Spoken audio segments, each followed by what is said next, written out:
A marriage can look like a solid house, built on years of history, shared walls, and a roof that's weathered many storms. But sometimes that house grows cold inside, not because there's no firewood, but because no one wants to light the fire anymore. What few dare to admit is that over the years, many women stop seeing their husbands as partners and start seeing them as a burden. It's not about being selfish or capricious, it's something far more practical, deeper, and at times painfully logical. Today I'm going to tell you why it happens. And fair warning, some of these reasons might make you uncomfortable. They're not sugar-coated theories or easy excuses. They're truths that grow quietly over time. And if you don't recognize them soon enough, they can lead the person who slept beside you for decades to walk away for good. Stick around until the end, because the final reason isn't just the most brutal. It's the one that could change everything. I'm Gabriel, and this is the Stoic Garden. We're not here to sugarcoat reality, we're here to face it head-on. Let's begin. Tell me something, and answer yourself with brutal honesty. When did you stop being a partner and start becoming a burden? Don't tell me you haven't felt it. That uncomfortable sensation, like a shadow moving through the house, when you notice your wife no longer looks at you with the same warmth. It's not open contempt, it's not a slammed door. It's something subtler, more devastating. The fatigue in her eyes, the patience that wears thin quicker than before, the silence that weighs more than any words.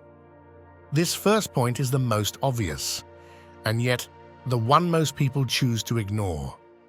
I'm talking about how a husband, almost without realizing it, shifts from being a life partner to becoming a chronic patient, another responsibility, someone who needs to be cared for and supervised.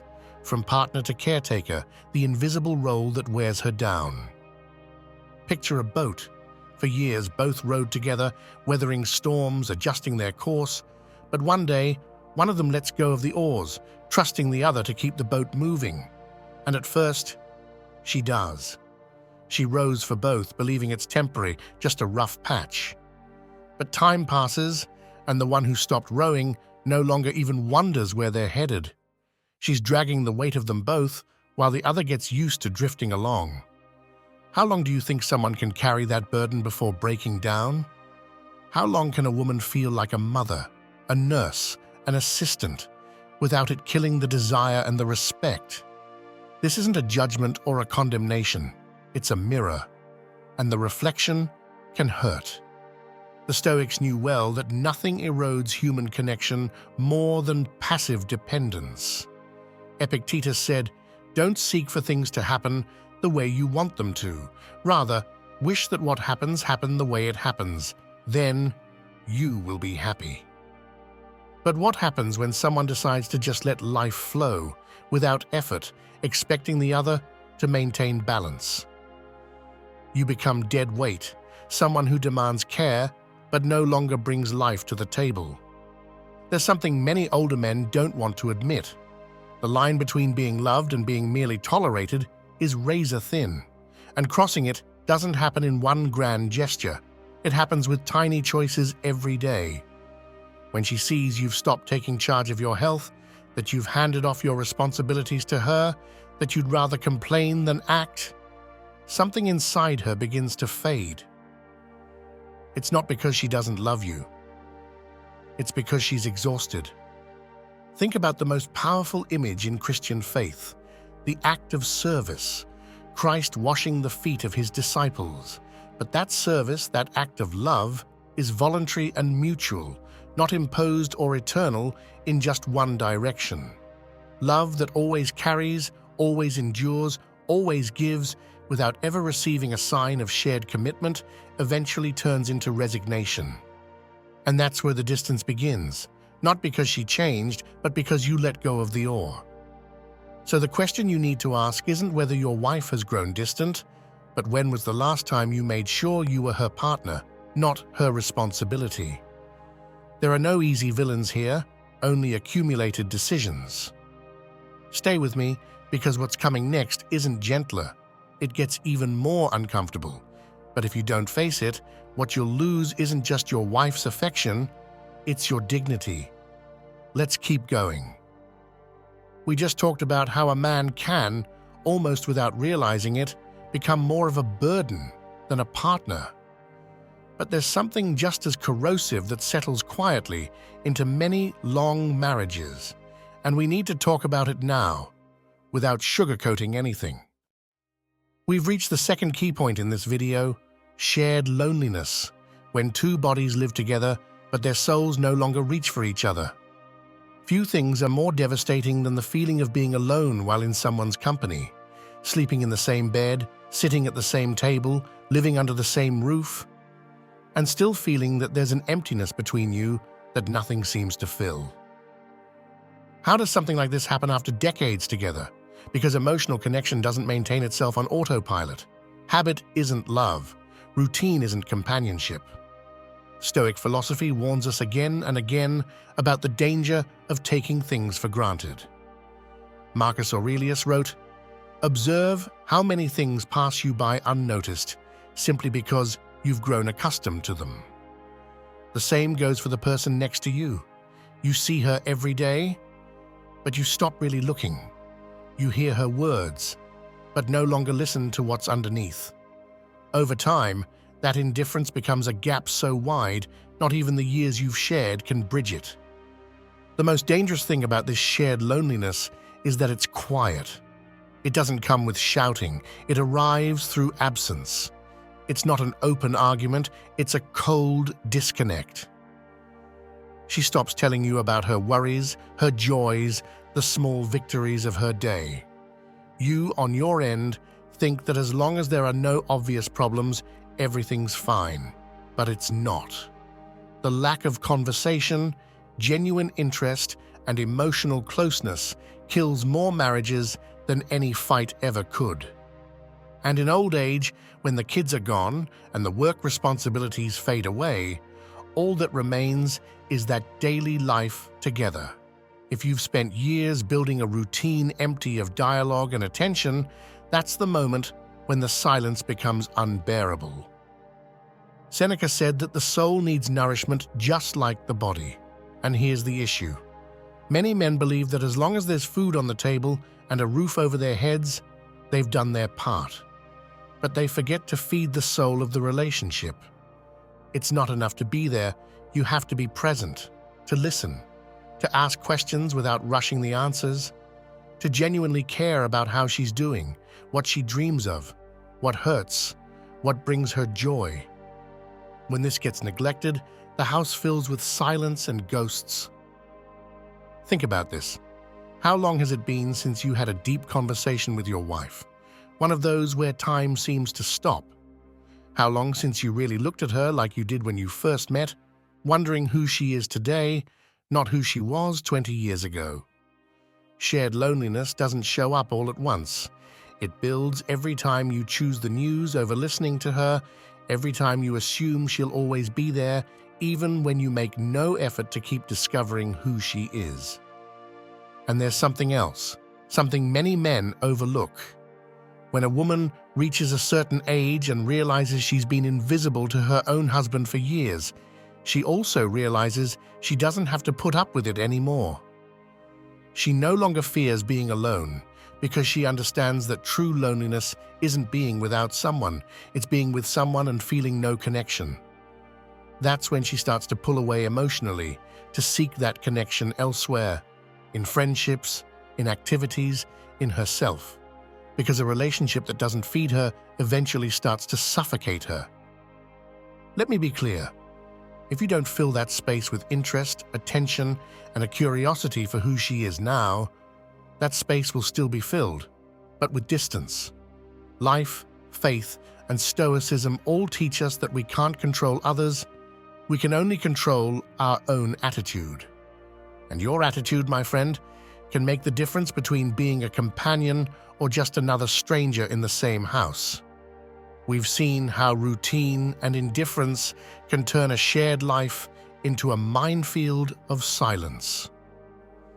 But now we've arrived at the third point in this video, And this is where things can start to change, if you have the courage to act on what we're about to discuss. The problem many men carry with them for decades is this: they believe that respect and attention are things they earned long ago and no longer need to nurture. But the truth is, respect isn't a medal that gets pinned on your chest and stays there forever. Respect, like love, has to be fed with concrete actions every single day. And that brings us to the third issue. The real weight of the years isn't in the body. It's in the indifference. Let me be clear. Your wife doesn't grow distant because you're aging or because you've lost the strength you once had. She grows distant because it's been years since you really stopped to look at her with true attention. It's not your age that dims the connection. It's your neglect. Seneca put it plainly, "Nothing is more contemptible than a man who holds in contempt what he has simply because he's grown used to it." When you assume she'll always be there, that there's no need to ask how she feels or what she's thinking because you already know, you're walking straight into disconnection. So here's a practical but powerful strategy, and it works because it targets the heart of the problem. Break the indifference with one conscious act every day. A sincere question, a touch without expecting anything in return, a conversation where you don't speak, you listen. The key isn't in grand gestures, but in consistency. Like a farmer watering his plants, not with buckets once a month, but with a bit each day, just enough to keep the roots alive. Let me give you a clear example. I met a man named Ernest, 72 years old. He told me he'd been married for over 40 years, but in the last 10, his wife seemed distant, always busy, cold.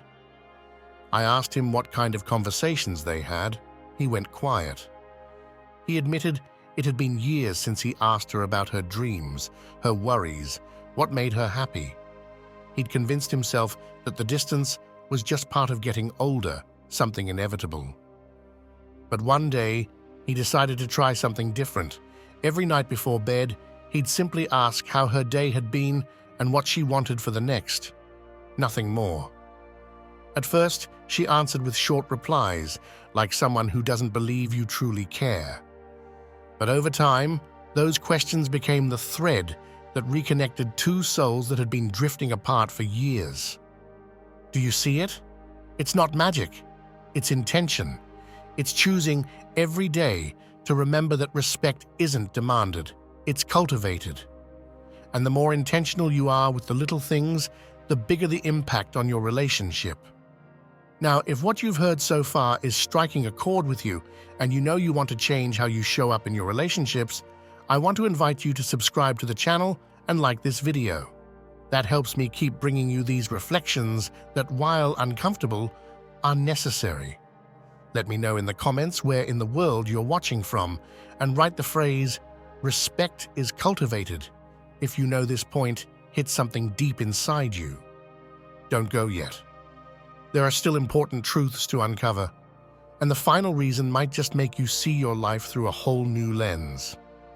So far, we've talked about how indifference eats away at a marriage from the inside, like termites slowly weakening the wood without anyone noticing. But if you think this is only about a lack of gestures or attention, you're only seeing the surface. There's something deeper at play here, something that has less to do with what you do and more with how you understand your own freedom. That brings us to the fourth point in this video, and it's one we can't afford to ignore. I'm talking about late freedom, when she no longer fears being alone. This is one of the biggest mistakes men make after 60, and they almost always make it without realizing. They wrongly believe that companionship is guaranteed, that after decades together, she'll stay out of habit, out of need, out of fear of being alone. And they underestimate something crucial. She's aging too, but not necessarily with fear. Over time, many women discover that the scariest thing isn't being alone. It's spending the rest of their lives next to someone who limits them, diminishes them, or simply ignores them. The trap is thinking that time alone will keep her in a life that's small, dull, and empty of meaning. This is where Stoicism gives us a clear warning. The only true freedom is internal. No external chain has more power than the one we choose to keep wrapped around ourselves. And many older women reach a point where they cut those invisible chains, not out of hate, but because years of carrying others' burdens have taught them they can live without what doesn't serve them. They come to realize they don't need to be essential to someone who stopped valuing their presence.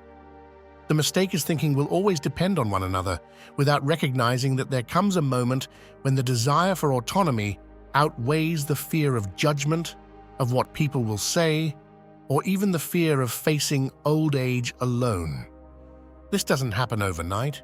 It begins with small, accumulated disappointments, with years of putting others' dreams ahead of her own. And then, in a quiet awakening, she realizes she doesn't want to let the rest of her life slip away in someone else's routine. And that's where you can get left behind, if you don't see it coming. Because while you're holding on to the idea that she's there out of obligation, she's already started imagining what life might look like without the weight she's carried for years. Maybe that life is in a new social circle, a club, a volunteer group, a space where no one tells her what she has to do, where no one reminds her daily of what she must endure. And believe me, when a woman discovers she can be alone without fearing it, it's very hard for her to return to a mediocre relationship built on dependency and routine.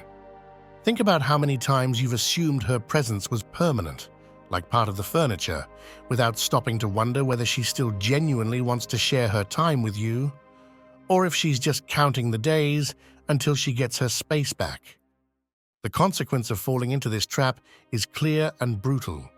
You don't just lose your partner, you lose your ability to be a choice rather than a habit. She stops seeing you as someone to build with and starts seeing you as someone to break free from. And when that happens, it doesn't matter how many years of marriage you've got behind you. The disconnect is already complete. So it's time to ask yourself, are you someone who enriches her freedom or someone who keeps her tied down? Because that difference, I promise you, will shape the course of the years ahead. So far, we've peeled back layers that many would rather leave buried. Indifference, emotional disconnection, the freedom she finds when she no longer fears being alone. But this fifth point carries the heaviest weight because it's not something that happens in a single day. It's the result of a slow, silent buildup. I'm talking about accumulated resentment, emotional debts that were never paid. You might not want to admit it, but by now, you've both racked up a balance of invisible dues. Every unspoken slight, every unmet need, every disappointed expectation. They add up like coins in an account that sooner or later someone comes to collect. And in old age, when life slows down, when the noise of the outside world fades and there are no more distractions to drown out the silence, those bills start arriving, one by one. Small resentments, long-held grudges, words never spoken but heavier than any argument. She's been keeping track. And so have you, whether you admit it or not. The problem is, many older men live under the false belief that time heals all wounds. It doesn't. Time heals nothing. Time only magnifies what you failed to address. The frustration of a woman who felt she always gave more, who sacrificed herself in the name of family, routine, duty. That frustration doesn't disappear. It just hides until one day, with no more youth or work to distract her, it surfaces like a shadow that takes over everything. Staying blind to this has a clear cost. The relationship becomes a prison. She may still be there physically, but emotionally she's gone. You start to feel like every attempt to connect is met with coldness, like nothing you do is ever enough. And without realizing it, you fall into the worst cycle of all. You become dependent on her validation. You try to win back something that's been breaking for years, but you never address the root of the issue. You're just patching up cracks in walls that have already crumbled. Can this be reversed? Yes, but don't expect easy fixes. This isn't about wiping the slate clean or making hollow promises that everything will change with some flowers or a nice dinner. The only way out is to stop the accumulation, and to do that, you have to empty the emotional account. How? By talking, by admitting, by owning your part without justifying it, not to apologize superficially, but to diffuse the bomb you've both built over the years with silence and distance. The key is to drop the arrogance that so many men carry, the voice that says, "I've done enough," or "she's just as much to blame." Stoicism doesn't teach us to assign blame. It teaches us to take responsibility for the only thing we truly control: our actions, our attitude, and our ability to change. The mindset you need now isn't the one that expects to be understood. It's the one willing to understand, even if it feels too late. To listen without interrupting. To look without judging. To accept that some of those emotional debts may never be fully paid, but that you can stop adding to the balance. It's not easy, and it might hurt more than you expected, but let me ask you, would you rather face the discomfort of confronting these truths now, or endure the slow, quiet death of a bond rotting from the inside out? The choice is yours. We've talked about the emotional debts that were never paid, and the cost of letting resentment pile up like an impossible debt. But the problem doesn't stop there. Because when a relationship carries that weight for years, it's not just the shared history that begins to wear down. The very will to live with passion starts to crack. That brings us to the sixth point, one that's far more common than most men are willing to admit. Different paces, different worlds, when he gives up and she still wants to live. I want you to try something right now. Close your eyes. Picture a living room, maybe your own. 2 armchairs, the TV on, the same conversations, the same routine. You on one side, her on the other. But there's an invisible difference. You've let go. You've given up. You've convinced yourself there's not much left to do, that the best years are behind you, that now it's just about waiting. But she, though she carries the same years, still has a spark inside her, a spark you haven't seen, or worse, one you no longer care to see. And while you sink deeper into the weight of routine, she starts to seek out other sources of life. Maybe she joins a class. Maybe she spends more time with friends. Maybe she simply rediscovers that her time no longer needs to revolve around your lifeless habits. That's when the coldest kind of distance begins to grow. It's not a fight, not a slammed door. It's just the fact that you're walking in different directions. One of you gave up. The other still wants to live. There's nothing more draining for a woman than feeling like she's dragging along a man who's already surrendered, who's stopped fighting for himself. And I'm not talking about grand achievements or impossible physical feats. I'm talking about daily attitude, that inner drive to keep growing, learning, moving forward. The man who chooses to settle into complaint, into illness, into the passive wait for life to slowly fade away. He becomes a shadow in his own home. Stoicism is clear about this. Dignity doesn't depend on your circumstances, it depends on how you choose to face them. Marcus Aurelius, sick, exhausted, carrying the weight of an empire, still wrote about how to live well until the very last day.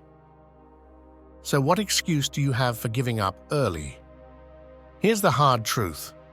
If you choose to stay in that chair, complaining about the world, waiting for someone else to give you a reason to get up, you're not just losing your vitality, you're also losing the respect of the people around you, especially hers, because no one wants to share their time with someone who's already decided life has nothing left to offer.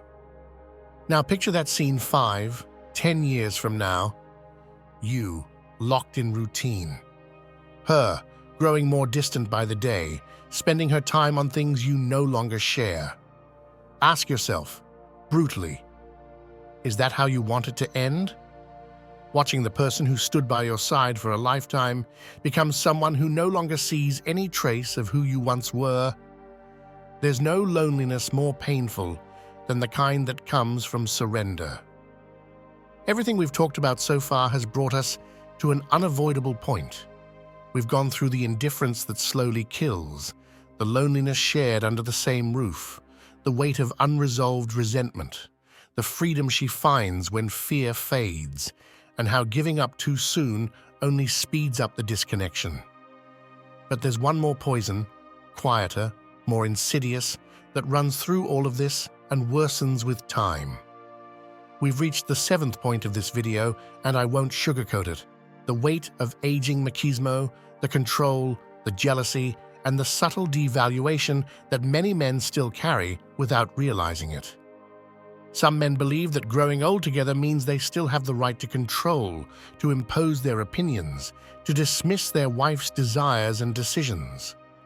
What they fail to see is that the attitudes that may have once been tolerated, whether out of habit or necessity, become unbearable in old age.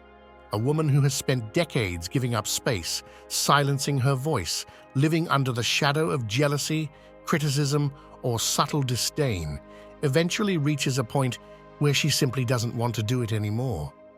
She doesn't have to. And that's when many husbands are stunned to see her begin to pull away, not in an explosive argument, but with quiet, steady, final resolve.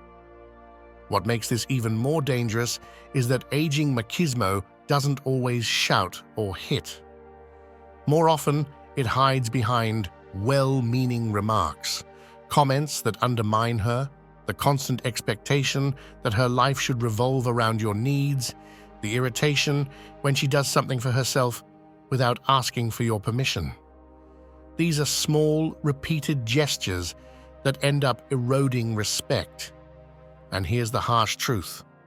It doesn't matter how many years you've shared or how much you sacrificed for the family. If you reach this stage thinking you can still control her life while yours has come to a standstill, sooner or later she'll want to break free from that cycle. Stoicism doesn't teach us to dominate others, it teaches us to master ourselves. Epictetus said that true freedom is not being a slave, not even to our own impulses, let alone the need to control. And here's the hard reality. Every time you tried to shape her life to fit your comfort, every time you dismissed her desires, you were digging the trench that now separates you. It's time to stop justifying those behaviors with lines like, "That's just how I am," or "I'm too old to change." This isn't about age, it's about character. Real change begins when you stop making excuses, when you stop blaming routine, life, the kids, or the natural wear of the years, and have the courage to look at yourself with brutal honesty. Ask yourself today, without dressing it up, how much control have you exercised without realizing it? How many times have you diminished her decisions, her time, her space, under the guise of knowing what's best? And now ask yourself this: what kind of respect can survive if your presence doesn't allow her to be free? There's no dignity in clinging to outdated patterns that only breed resentment. There's no love in demanding devotion while denying independence. The only way to close that distance is to accept that if you want a true partner, you have to be willing to walk beside her without dictating the pace. Don't stay in denial. What you do after hearing this will define whether your remaining years are spent in true companionship or in the coldest loneliness, the kind that comes when you've pushed away the one person who was always there. The choice is yours. After exposing the weight of the macho attitudes that many men carry without realizing it, we can't close our eyes to what comes next. Because recognizing your mistakes isn't enough. There's no point in looking in the mirror if you walk away acting the same as before. And that brings us to the 8th point in this video, the one few are willing to admit because it's uncomfortable to face: neglected emotional health when he expects her to heal him. Here's the truth that stings the most. Many men reach old age dragging wounds, frustrations, and fears they never learned to face. And instead of doing the work to heal, they place that burden on their wife as if it were her duty to carry it all. Without saying it out loud, they expect her to calm their anxieties, listen endlessly to their complaints, serve as therapist, nurse, and emotional sponge, all while they make no real effort to mend their own cracks. Do you know what happens when you live like that for years? The other person burns out, and not only that, they stop admiring you because no one can truly respect someone who has chosen to be emotionally dependent, expecting another person to fix the emptiness inside. Seneca said, "No man can be happy if he is not master of himself." And that's exactly the root of this problem. Expecting someone else to keep you emotionally afloat is giving up the steering wheel of your own life. And when you do that, when you expect her to fill your silences, to calm your fears, to absorb your frustrations while you avoid doing the inner work, you become an emotional weight too heavy to carry. So what can you do to change this? One action. Clear and direct. Starting today, take responsibility for your emotional state. What does that mean? It means if you have resentment, confront it. If you're clinging to fears about the future, name them and draw a line. If you carry guilt from the past, seek to forgive and be forgiven. You don't need expensive therapy or complicated rituals. What you need is daily willingness. A simple practice.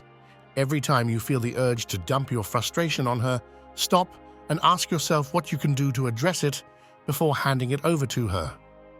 But this won't work if it's just a one-day intention. The mindset you need is emotional self-discipline. Just like you get up to eat, like you breathe, you must accept that your inner peace is your responsibility and yours alone. You can't keep expecting the woman next to you to put out your fires while you sit and watch her run for water. There are no shortcuts here. If you choose not to do this, if you keep expecting her to rescue you, the distance between you will only grow. And one day, she'll be completely worn out. And she won't even say it. She'll simply leave you emotionally, even if her body stays in the house. Yes, it's hard, but that kind of honesty is necessary. Real change begins with the recognition that your thoughts, your emotions, and your reactions belong to you. No one can heal you if you don't choose to begin that healing yourself. We've reached the end of this journey, and if you've listened this far, you know I didn't come here to give you feel-good messages or easy solutions. Each of the previous points has been an uncomfortable mirror, a call to responsibility, because if Stoicism teaches us anything, it's that redemption is impossible without full ownership of oneself. And now we arrive at the ninth and final point, the quietest, but also the most lethal. The silence that kills, the absence of deep conversation. Many older men fall into the most dangerous trap of all. They think that as long as there's no open conflict, everything is fine. But what they don't realize is that true erosion doesn't come from arguments. It comes from the total lack of real communication. They get used to the silence, to the half-hearted, "I'm fine," to breakfast shared without a single meaningful glance. And they lie to themselves, saying, "That's just how it is now. We don't need to talk much anymore. We know each other." That's the most comfortable and most destructive excuse you can tell yourself. Because in that silence, the bond rots. In that silence, misunderstandings grow unresolved. Frustrations have nowhere to go. Dreams stay locked away because you never think to ask about them. It's easy to say, "There's nothing left to talk about. Life is just the same." But it's not life that stayed the same. It's you who stopped seeking the soul of the other person, who stopped opening up and sharing what you truly feel, fear, or desire. And here comes the lie many men tell themselves, that it's too late to start having those conversations, that the years have piled up and there's no point anymore. That is the biggest self-deception of all. It's not your age that stops you from talking, it's fear. Fear of opening old wounds, of hearing hard truths, of admitting that for decades you only talked about what was necessary, what was practical, what was routine, but never about what really mattered. Seneca said that life is long enough for those who know how to live it, and living it doesn't mean existing beside someone while ignoring what lies beneath the surface. It means creating space for the uncomfortable but necessary. It means being willing to ask today what you never asked yesterday. Refusing to do so, letting yourself drift on the inertia of silence, is the slowest, cruelest sentence. Because the day will come when the opportunity is gone, and you'll finally see that she didn't pull away overnight. You'd been living as strangers under the same roof for years. I'm not interested in your excuses. Not that's just how things are at our age, not we don't have anything left to talk about, not she's got her share of blame too. All of those are ways to justify doing nothing, to avoid discomfort. But discomfort is the doorway. And if you don't walk through it, if you don't sit down today, ask with sincerity, speak with honesty, share what you truly think and feel, don't expect the distance between you to close on its own. The absence of deep conversation is the slow death of any relationship, and the only way to reverse it is to finally do what you've been putting off for years.